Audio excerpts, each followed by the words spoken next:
আসসালামু আলাইকুম ওরহমতুল্লাহি ওয়াবারাকাতুহু। নাহমাদুহু ওয়া নুসাল্লি আলা রাসূলিহিল কারীম, আম্মা বা'দ। ফাআউযু বিল্লাহি মিনাশ শাইতানির রাজীম। ইয়া মা'শারাল জিন্নি ওয়াল ইনসি আলাম ইয়াতিকুম রুসুলুম মিনকুম ইয়াকুসসুনা আলাইকুম আয়াতি ওয়া ইউনযিরুনাকুম লিকাআ ইয়াউমিকুম হাযা ক্বালু শাহিদনা আলা আনফুসিনা ওয়া গাররাতহুমুল হায়াতুদ দুনিয়া ওয়াশাহিদু আলা আনফুসিহিম আন্নাহুম কানু কাফিরিন। সম্মানিত উপস্থিতি, আমরা ধারাবাহিকভাবে জিন জাতি সম্পর্কে আলোচনা শুরু করেছি। তো জিন জাতির কয়েকটি পর্ব ইতিমধ্যে আমরা শেষ করেছি। তো আজকে ইনশাআল্লাহ জিন জাতি সম্পর্কে আলোচনা শেষ করব এবং সামনে কিছু আমল সম্পর্কে আলোচনা শুরু করব। এরপর আবার পুনরায় ইনশাআল্লাহ আকীদা সম্পর্কে আলোচনা শুরু করব। তো আজকে যে বিষয়টি নিয়ে আলোচনা করব তা হলো কয়েকটি বিচ্ছিন্ন মাসালা। তার মধ্যে প্রথম মাসালা হলো যে জিন জাতির মাঝে কি নবী রাসূলগণকে প্রেরণ করা হয়েছে কিনা। এরপর দ্বিতীয়ত, এই জিন জাতির মাধ্যমে কিছু রোগ ব্যাধি ছড়ায় এবং এই জিন জাতিকে আল্লাহ তাআলা শাস্তিস্বরূপ তাদেরকেও আকৃতি বিকৃতি করেছিলেন, যেভাবে ইহুদিদের আকৃতি বিকৃত করেছিলেন। তো এই বিষয়গুলি সম্পর্কে আলোচনা করব। তার মধ্যে প্রথম যে পয়েন্ট, যে জিন জাতির মাঝে নবী রাসূলগণ প্রেরণ করা হয়েছে কিনা, এই ব্যাপারে আলেমগণ দুটি মতে ইখতিলাফ করেছেন। তো প্রথম মত হলো যে জিন জাতিদের মাঝে নবী রাসূলগণ প্রেরণ করা হয় নাই। এটাই হলো জমহুর আলেমগণের মত, অধিকাংশ আলেমের মত। এবং মুফাসসিরিনদের মধ্য থেকে অধিকাংশ মুফাসসিরিনগণই এটাই বলেছেন। ইমাম কুরতুবী রাহিমাহুল্লাহ, ইবনু কাসির রাহিমাহুল্লাহ, শাইখুল ইসলাম ইবনু তাইমিয়া রাহিমাহুল্লাহ, এরপর শেখ ইবনে জিবরিন, এরপর শেখ ইবনে উসাইমিন রাহিমাহুল্লাহ, তারা সকলেই বলেছেন যে জিন জাতির মাঝে নবী রাসূল প্রেরণ করা হয় নাই। এর সপক্ষে দলিল হলো, বেশ কয়েকটি দলিল রয়েছে। তার মধ্যে প্রথম দলিল হলো মহান রব্বুল আলামিন বলেন, ইন্নাল্লাহা আস্তাফা আদামা ওয়া নূহা ওয়া আলা ইব্রাহিম ওয়া আলা ইমরান আলাল আলামিন। মহান রব্বুল আলামিন আদম আলাইহিস সালামকে, নূহ আলাইহিস সালামকে, ইব্রাহিম আলাইহিস সালামের পরিবারকে এবং পাশাপাশি ইমরানের পরিবারকে বিশ্ববাসীর উপর চয়ন করেছেন। অর্থাৎ আল্লাহ তাআলা নবুয়ত দিয়েছিলেন এই সকল ব্যক্তিদের মাঝে। আদম আলাইহিস সালামকে, এরপর আদম আলাইহিস সালামের সন্তানদের মধ্য থেকে নূহ আলাইহিস সালামকে চয়ন করেছিলেন। অর্থাৎ দ্বিতীয় আদম বলা হয় যেই ব্যক্তিকে, তিনি হলেন নূহ আলাইহিস সালাম। তার সন্তানদের মাঝেই কিন্তু পরবর্তীতে নবুয়ত সীমাবদ্ধ হয়। এরপর নূহ আলাইহিস সালামের পর ইব্রাহিম আলাইহিস সালামের সন্তানদের মাঝে নবুয়ত সীমাবদ্ধ হয় এবং তার সমাপ্তি ঘটে আমাদের নবী মুহাম্মদ সাল্লাল্লাহু আলাইহি ওয়াসাল্লামের আগমনের মাধ্যমে। তো তিনিও ইব্রাহিম আলাইহিস সালামের বংশধর। তো এই যে তিনজন ব্যক্তির কথা উল্লেখ করা হয়েছে, আদম আলাইহিস সালাম, নূহ আলাইহিস সালাম, এরপর ইব্রাহিম আলাইহিস সালাম, ওনাদের সন্তানদের মাঝেই নবুয়তটাকে সীমাবদ্ধ করা হয়েছে। মহান রব্বুল আলামিন অপর আয়াতে বলেছেন, ওয়াজআলনা ফি যুররিয়াতিহিন নুবুওয়াতা ওয়াল কিতাব। আমি ইব্রাহিম আলাইহিস সালামের মাঝে সীমাবদ্ধ করেছিলাম, সীমিত করেছিলাম নবুয়তকে এবং কিতাবকে। ইব্রাহিম আলাইহিস সালাম এবং তার সন্তানদের মাঝে আমি এই আসমানি কিতাব এবং ওহী প্রেরণ করাটা আমি সীমিত করেছিলাম, সীমাবদ্ধ করেছিলাম। ইব্রাহিম আলাইহিস সালামের পর ইহুদিদের মাঝে যে সকল নবী রাসূলগণ এসেছিলেন তারা সকলেই ইয়াকুব আলাইহিস সালামের বংশধর থেকে এসেছিলেন।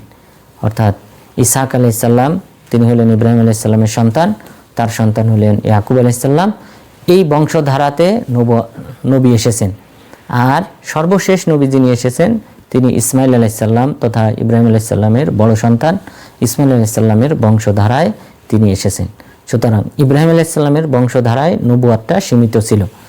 এরপর মহান রব্বুল আলামিন অপর আয়াতে বলেছেন, ওয়ালাকাদ আরসালনা নূহা ওয়া ইব্রাহিম ওয়াজআলনা ফি যুররিয়াতিহিমান নুবুওয়াতা ওয়াল কিতাব। আমি নূহ আলাইহিস সালামকে এবং ইব্রাহিম আলাইহিস সালামকে প্রেরণ করেছিলাম, রসুল হিসেবে প্রেরণ করেছিলাম, আর তাদের সন্তানদের মাঝে নবুয়ত এবং কিতাব চয়ন করেছি। সুতরাং আল্লাহ তাআলা নূহ আলাইহিস সালাম এবং ইব্রাহিম আলাইহিস সালামের সন্তানদের মাঝে নবুয়তটাকে সীমিত করেছেন এবং আসমানি কিতাব প্রেরণ করাটাকে তিনি সীমিত করেছেন। এই দুই বংশের বাহিরে অন্য কোনো ব্যক্তির মাঝে নবুয়তটাকে দেওয়া হয়নি।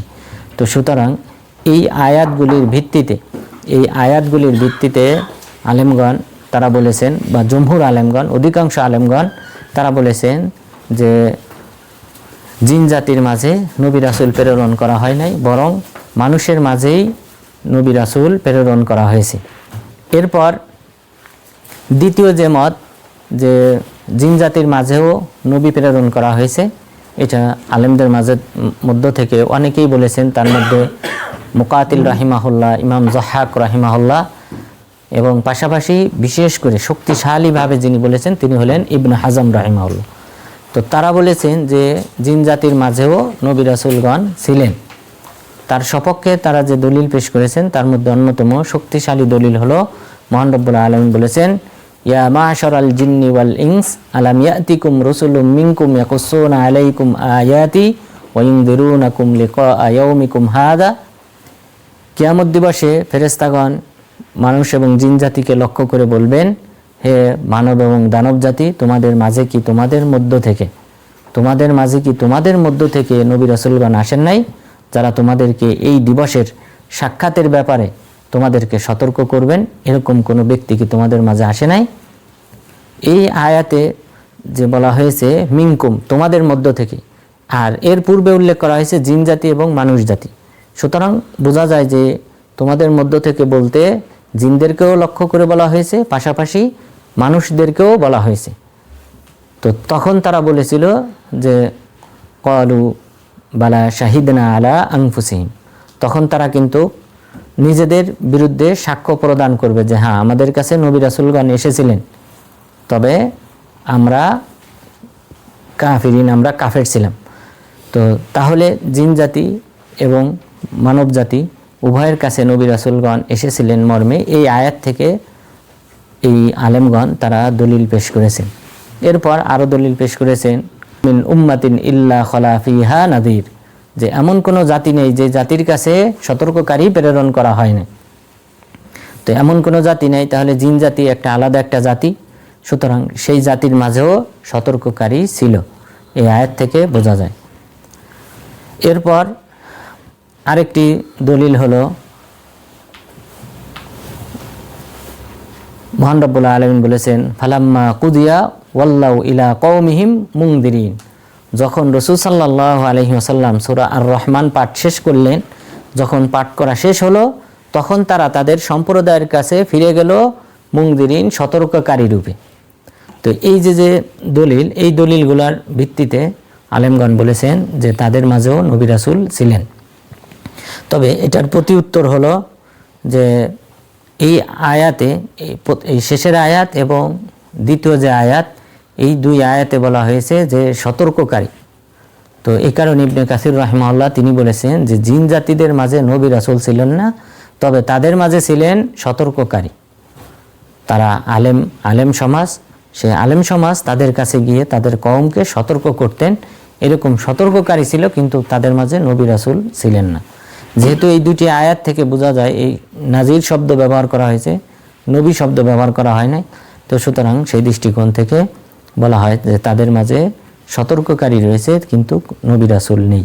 এবং এটাই অগ্রাধিকারপূর্ণ মত, যেহেতু কোরআনের আগের আয়াতগুলি থেকে বোঝা যায় যে তাদের মাঝে নবুয়তটাকে সীমিত করা হয়েছে। তবে এই সীমিতটা হয়েছে আদম আলাইহিস সালাম আসার পর।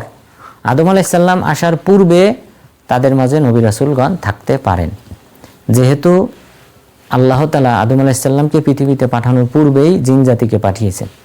এবং ইবলিস যে মর্যাদাটা অর্জন করেছিল যে জান্নাতে থাকতো, এটা কিন্তু সে আল্লাহ তাআলার নিকট ওই রকম উচ্চ মর্যাদা অর্জন করার মাধ্যমেই সে কিন্তু আসমানে থাকতো, ফেরেশতাদের সাথে থাকতো, জান্নাতে থাকতো।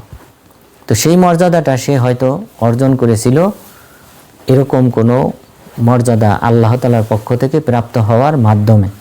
তো সেই দৃষ্টিকোণ থেকে আদম আলাইহিস সালাম আগমনের পূর্বে তাদের মাঝে নবী রাসূল থাকতে পারে, কিন্তু আদম আলাইহিস সালাম আসার পর তাদের মাঝে শুধুমাত্র সতর্ককারী রয়েছে, তাদের মাঝে নবী রাসূল ছিলেন না। এটাই অগ্রাধিকারপূর্ণ মত। এরপর দ্বিতীয় একটি মাসালা, যে আল্লাহ তাআলা এই জিন জাতিকে শাস্তিস্বরূপ তাদের আকৃতিকে বিকৃত করেছিলেন। এই মর্মে রাসূল সাল্লাল্লাহু আলাইহি ওয়াসাল্লাম বলেন, ইন্নাল্লাহা আল হাইয়াত মিন মাসখিল জান কামা মুসিখাতিল কিরাদাতু আল খানাজির, যে নিশ্চয়ই সাপ যারা রয়েছে, এই সাপ এটা হলো জিন জাতির বিকৃত রূপ। জিন জাতিকে আল্লাহ তাআলা শাস্তিস্বরূপ বিকৃত রূপে পরিণত করেছিলেন, আর সেটা হলো সাপের রূপে পরিণত করেছিলেন। যেমনভাবে আল্লাহ তাআলা ইহুদিদেরকে বানর এবং শূকরে পরিণত করেছিলেন, ইহুদিদেরকে যেমনভাবে বানর এবং শূকরে পরিণত করেছিলেন, অনুরূপভাবে জিন জাতিকে সাপে পরিণত করেছিলেন। তো তাহলে আল্লাহ তাআলা জিন জাতিকে শাস্তি দিয়ে এই সাপে পরিণত করেছিলেন। তবে এই শাস্তি আসার ক্ষেত্রেও একটা আল্লাহ তাআলার চিরাচরিত একটা নিয়ম হলো যে আল্লাহ তাআলা শাস্তি প্রেরণ করেন না যতক্ষণ পর্যন্ত না ওই কওমের কাছে সতর্ককারী আসে। তো সুতরাং বোঝা যায় যে জিন জাতি যখন ওই সতর্ককারীকে অমান্য করেছিল, তখন তাদেরকে এরকম বিকৃত রূপ দান করা হয়েছিল। অর্থাৎ যারা কাফের ছিল তাদেরকে এরকম সাপে পরিণত করা হয়েছিল। যেমনভাবে দাউদ আলাইহিস সালামের অনুসারীদের মধ্য থেকে যারা তার অবাধ্য হয়ে শনিবারে মাছ শিকার করত এবং যারা মাছ শিকারে বাধা প্রদান করে নাই, সেই সকল ব্যক্তিদেরকে আল্লাহ তাআলা বানর এবং শূকরে পরিণত করেছিলেন। তবে এই যে বানর এবং শূকরে পরিণত করা হয়েছে জিন জাতিকে অথবা মানুষকে, তবে তাদের মাধ্যমে কোনো বংশ বিস্তার হয় নাই। কারণ রাসূল সাল্লাল্লাহু আলাইহি ওয়াসাল্লাম বলেন, সহিহ মুসলিম, ইন্নাল্লাহা লাম ইয়াজআল লিমাসখিন নাসলান ওয়ালা আকিবা ওয়া ইন্নামা কানাতিল কিরাদাতু ওয়াল খানাজিরু ক্বাবলু যালিক, যে আল্লাহ তাআলা এই যাদেরকে বিকৃত রূপ দান করেছেন তাদের মাধ্যমে কোনো বংশ বিস্তার করেন নাই, বরং তারা এইভাবে শাস্তিপ্রাপ্ত হওয়ার পর তারা মারা গিয়েছে। আর এই বানর এবং শূকর ইতিপূর্বেও ছিল। তাহলে বানর এবং শূকর ইতিপূর্বেও ছিল, আর যাদেরকে বানর এবং শূকরে রূপান্তরিত করা হয়েছে তাদের মাধ্যমে কোনো বংশ বিস্তার হয় নাই, বরং শাস্তি দেওয়ার পর কিছুদিন পর তারা মারা গেছে। তো তাহলে আল্লাহ তাআলা জিন জাতিদের মধ্যেও এরকম শাস্তি প্রেরণ করেছিলেন, যে শাস্তির মাধ্যমে তাদেরকেও সাপের রূপ দান করা হয়েছিল। এরপর এই প্রত্যেক ব্যক্তি, প্রতিটি মানুষের সাথেই আল্লাহ তাআলা একটা জিন শয়তানকে নিয়োজিত করেছেন, মানুষকে গুমরাহ করার জন্যে, পথভ্রষ্ট করার জন্যে, সরল সঠিক পথ থেকে দূরে সরিয়ে নেওয়ার জন্যে এই জিন জাতিদের মধ্য থেকে, জিন শয়তানদের মধ্য থেকে কোনো না কোনো ব্যক্তি আমাদের প্রত্যেকের সাথেই নিয়োজিত রয়েছে। এই সম্পর্কে মহান রব্বুল আলামিন বলেছেন, ফাসাআ করিনা ওয়া মান ইয়াকুনিশ শাইতানু লাহু করিনান ফাসাআ করিনা, যদি কোনো ব্যক্তির চিরসঙ্গী হয় কোনো শয়তান, তাহলে সেই শয়তান সঙ্গী কতই না নিকৃষ্ট। তাহলে এই আয়াতে বলা হয়েছে মানুষের সঙ্গী হয়, সাথী হয় জিন শয়তান, এবং এটা হয় নিকৃষ্ট সঙ্গী সাথী। আর রাসূল সাল্লাল্লাহু আলাইহি ওয়াসাল্লাম তিনি বলেছেন, ওয়া ইন মিনকুম মিন আহাদ ইল্লা কদ উকিলা মাহু করিনুহু মিনাল জিন, যে তোমাদের প্রত্যেকের সাথেই একজন করে জিনদের মধ্য থেকে সাথী নির্ধারণ করে দেওয়া হয়েছে। সাহাবাগণ বললেন, ওয়া ইয়্যাকা ইয়া রাসূলুল্লাহ, হে আল্লাহর রাসূল, আপনার সাথেও কি একজন জিন শয়তানকে নিয়োজিত করা হয়েছে? তখন তিনি বললেন, হ্যাঁ, ইল্লা আন্নাল্লাহা আ'আনানি আলাইহি ফা আসলাম ফালা ইয়ামুরুনি ইল্লা বিখাইর, হ্যাঁ, আমার সাথেও নিয়োজিত করা হয়েছে, তবে আল্লাহ তাআলা আমাকে সাহায্য করেছেন, ফলে সে ইসলাম গ্রহণ করেছে এবং সে আমাকে ভালো কাজেরই নির্দেশ দেয়। কিন্তু আমরা অন্য যারা রয়েছি আমাদের প্রত্যেককেই কিন্তু অন্যায় অশ্লীল কাজে উদ্বুদ্ধ করে এই জিন শয়তান। তাহলে প্রত্যেকের সাথেই এই জিন শয়তান রয়েছে এবং সেই মানুষকে গুমরাহ করে, পথভ্রষ্ট করে, এবং সে পথভ্রষ্ট করে প্রতিটি সময়, প্রতিটি মুহূর্তে, এবং বিশেষ করে সালাতের সময়ও সে মানুষকে প্ররোচিত করে। ওসমান বিন আবিল আস রাদিয়াল্লাহু আনহু তিনি বলেন, রাসূল সাল্লাল্লাহু আলাইহি ওয়াসাল্লামের কাছে এসে আমি বললাম, ইন্নাশ শাইতানা কদ আহালা বাইনি ওয়া বাইনা সালাতি ওয়া কিরাআতি, হে আল্লাহর রাসূল, শয়তান আমি যখন সালাত আদায় করি এবং যখন কিরাত পাঠ করি তখন ইউলাব্বিসু আলাইয়া, আমার উপর এগুলিকে সংশয়যুক্ত করে দেয় যে আমি সূরা ফাতিহা পাঠ করলাম কিনা, এই সন্দেহ সৃষ্টি করে। এবং সালাতের যে সকল দোয়া আজকার রয়েছে এগুলি আমি পাঠ করলাম কিনা সে আমার মধ্যে সংশয় সন্দেহ সৃষ্টি করে, তো আমি এই ক্ষেত্রে কি করতে পারি? তখন তিনি বললেন, ইন্না যাকা শাইতান ইউকালু লাহু খিনজাব, যে সে হলো খিনজাব নামক শয়তান, যে শয়তান নামাজে মানুষকে পথভ্রষ্ট করে, গোমরাহ করে, তার নাম হলো খিনজাব। এবং সে ফাইদা আহসাস্তাহু ফাতাউযাদ বিল্লাহি মিনহু ওয়া ওয়াতফিল আন ইয়াসারিকা থালাথা, যখন তুমি এটা অনুভব করবে যে শয়তান তোমাকে ধোঁকাগ্রস্ত করতেছে এবং অন্যান্য নানান ধরনের দুশ্চিন্তা চলে আসবে, তখন তুমি আল্লাহ তাআলার নিকট আশ্রয় প্রার্থনা করো, অর্থাৎ আউযু বিল্লাহি মিনাশ শাইতানির রাজিম এটা পাঠ করো এবং তোমার বাম পাশে 3 বার থুতু ফেলো। তাহলে এইভাবে শয়তান কিন্তু আমাদের প্রত্যেককে গুমরাহ করে এবং বোঝা যায় যে এই শয়তানটা সাধারণত আমাদের বাম পাশে থাকে, শয়তানের অবস্থানটা হলো বাম পাশে। আর অপর রায়তে বলা হয়েছে করিনুহু মিনাল জিন্নি ওয়া মালাইকা, যে প্রত্যেকের সাথে একজন করে জিন শয়তান নিয়োজিত করা হয়েছে এবং একজন করে ফেরেশতা নিয়োজিত করা হয়েছে। তাহলে জিন শয়তানের অবস্থান যদি হয় বাম পাশে, ফেরেশতার অবস্থান ডান পাশে, তাহলে একজন করে ফেরেশতা রয়েছে সবার সাথে এবং একজন করে জিন শয়তান রয়েছে যে আমাদেরকে পথভ্রষ্ট করে।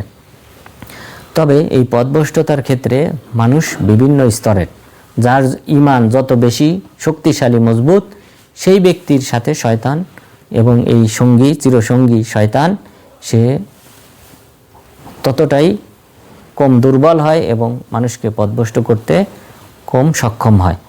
তাহলে যার ঈমান যত বেশি পাওয়ারফুল হবে সেই ব্যক্তি থেকে এই শয়তান ততটা দূরে থাকবে। এ সম্পর্কে মহান রব্বুল আলামিন বলেন, ইন্না ইবাদি লাইসা লাকা আলাইহিম সুলতান, নিশ্চয়ই আমার বান্দাদের উপর তোমার কোনো কর্তৃত্ব নেই। এবং রাসূল সাল্লাল্লাহু আলাইহি ওয়াসাল্লাম ওমর ইবনুল খাত্তাব রাদিয়াল্লাহু আনহুকে বলেছিলেন, ওয়াল্লাযী নাফসি বিয়াদিহি মা লাকিয়াকা শাইতানুন সালিকান ফাজ্জান ইল্লা সালাকা ফাজ্জান গায়রা ফাজ্জিক, যে আল্লাহ তাআলার শপথ, যে আল্লাহ তাআলার হাতে আমার প্রাণ, শয়তান যদি তোমার সাথে কোনো অলিগলিতে সাক্ষাৎ করে তাহলে তুমি যে গলি দিয়ে চলো তার চেয়ে ভিন্ন গলি দিয়ে সে চলাফেরা করে। তাহলে ওমর রাদিয়াল্লাহু আনহুর ঈমান এতটাই পাওয়ার ছিল যে তাকে ধোঁকাগ্রস্ত করতে পারতো না। এবং ওমর রাদিয়াল্লাহু আনহু অনেক সময় অনেক কিছু আগে থেকেই বুঝতে পারতেন, এই জাতীয় অন্যায় অশ্লীল কাজ, এই জাতীয় কোনো কিছু ঘটার অনুভূতি তার মধ্যে ছিল এবং তিনি এটা বুঝতে পারতেন, এই কারণে শয়তান তাকে কোনো সময় ধোঁকাগ্রস্ত করতে পারত না। একবার মক্কা থেকে এক ব্যক্তি শপথ করে আসে যে রাসূল সাল্লাল্লাহু আলাইহি ওয়াসাল্লামকে হত্যা করবে। ওই ব্যক্তি যখন মসজিদে নববীতে সে তার সওয়ারি বাঁধল, উমর রাদিয়াল্লাহু আনহু তাকে দেখে তিনি বুঝতে পারলেন, তিনি বললেন যে নিশ্চয়ই সে কোনো অনিষ্ট নিয়ে এসেছে এবং আমি রাসূল সাল্লাল্লাহু আলাইহি ওয়াসাল্লামের পাশে থাকব। এরপর তিনি গেলেন এবং পরবর্তীতে প্রকাশ পেল যে ওই ব্যক্তি প্রকৃতপক্ষে রাসূল সাল্লাল্লাহু আলাইহি ওয়াসাল্লামকে হত্যা করার জন্য এসেছিল। তো সুতরাং ঈমানের মাধ্যমে ওমর রাদিয়াল্লাহু আনহু তিনি অনেক কিছু বুঝতে পারতেন এবং তার ঈমানটা শক্তিশালী থাকার কারণে রাসূল সাল্লাল্লাহু আলাইহি ওয়াসাল্লাম এই কথা বলেছিলেন যে শয়তান ভিন্ন গলি দিয়ে হাঁটে, যেগুলি দিয়ে তুমি হাঁটো সেই গলি দিয়ে সে হাঁটে না। তাহলে শয়তান আমাদেরকে ধোঁকাগ্রস্ত করতে পারবে না আমাদের ঈমান যদি শক্তিশালী হয়। এরপর জিন জাতিদের মাধ্যমে কিছু রোগ ব্যাধি ছড়ায়। এ ব্যাপারে রাসূল সাল্লাল্লাহু আলাইহি ওয়াসাল্লাম বলেন, ফানা ও উম্মতি বিত্তানি ওয়া তাউন, যে আমার উম্মতের ধ্বংস হবে, মৃত্যু হবে আঘাতের মাধ্যমে এবং তাউনের মাধ্যমে। সাহাবাগণ বললেন, হে আল্লাহর রাসূল, কদ আরাফনা তাআন ফামা হুয়া তাউন, আমরা আঘাতটা বুঝতে পারলাম যে যুদ্ধ বিগ্রহ করলে আঘাতে মানুষ মারা যায়, এরপর বিভিন্নভাবে আঘাতপ্রাপ্ত হয়ে দেওয়াল ভেঙে অন্য কোনোভাবে মানুষ মারা যায়। এই আঘাতে মারা যাওয়াটা আমরা বুঝলাম, তাহলে তাউনটা কি, মহামারীটা কি? তখন তিনি বললেন, ওয়াখজু আদাইকুম মিনাল জিন, তোমাদের শত্রু জিন জাতির আঘাত, তোমাদের শত্রু জিন জাতির আঘাতের মাধ্যমে এই মহামারী রোগ ব্যাধি ছড়ায়। তাহলে মহামারী রোগ ব্যাধি যেটা রয়েছে, যে কলেরা বা একই সাথে একই অঞ্চলের বিভিন্ন ব্যক্তি মারা যায়, অথবা এই একই রোগ দেখা যায় হঠাৎ করে বিভিন্ন মানুষের মাঝে ছড়িয়ে পড়ে, ছোঁয়াচে রোগ। তো এই জাতীয় যে মহামারীটা রয়েছে, এই মহামারীটা জিন শয়তানদের মাধ্যমে ছড়ায়, তাদের আঘাতে ছড়ায়। তো সুতরাং আমাদের যে মাঝে যে করোনা এসেছিল, কিন্তু করোনা থেকে ভিন্ন, করোনার সাথে এটার তুলনা করা যাবে না। কারণ তোয়াউন বলা হয়, তোয়াউনের কিছু আলামত রয়েছে যেটা হাদিসে উল্লেখ করা হয়েছে, তা হলো যে মানুষের বগলে অথবা হাতে অথবা শরীরে যে ফোড়া জাতীয় যে রোগটা হয়, ফোড়া জাতীয় যে রোগটা হয় এবং এটা ছোঁয়াচে এক ব্যক্তি থেকে আরেক ব্যক্তির মাঝে ছড়িয়ে পড়ে, সেই তোয়াউন, এই মহামারীটা এটা জিন শয়তানদের মাধ্যমে ছড়ায়। আর এই আর যে করোনা যেটা হয়েছিল, এটাকে ওয়াবা বলা হয়, এটা আরবি পরিভাষায় ওয়াবা। এটাও ব্যাপক আকারে ছড়ায়, কিন্তু এটার আলামত ভিন্ন। তো সুতরাং এই হাদিসে যেটা বলা হয়েছে যে জিন শয়তানের মাধ্যমে তোয়াউন তথা মহামারী, এই মহামারী রোগটা ছড়িয়ে পড়ে। তাহলে আজকের আলোচনায় আমরা যে কয়েকটি বিষয় জানলাম, তার মধ্যে প্রথমটি হলো যে নবী রাসূলগণ এটা শুধুমাত্র আদম আলাইহিস সালাম আগমনের পর এই মানুষের মাঝেই সীমাবদ্ধ ছিল, জিন জাতির মাঝে প্রেরণ করা হয় নাই। কিন্তু এর পূর্বে আল্লাহ তাআলা হয়তো তাদের মাঝে পাঠিয়েছিলেন, কিন্তু পরবর্তীতে আল্লাহ তাআলা আদম আলাইহিস সালামের সন্তানদের মাঝে, যেহেতু তাদেরকে আল্লাহ তাআলা ভিন্ন মর্যাদা দান করেছেন, সুতরাং তাদের মাঝেই এই নবুয়তটাকে সীমিত রেখেছিলেন।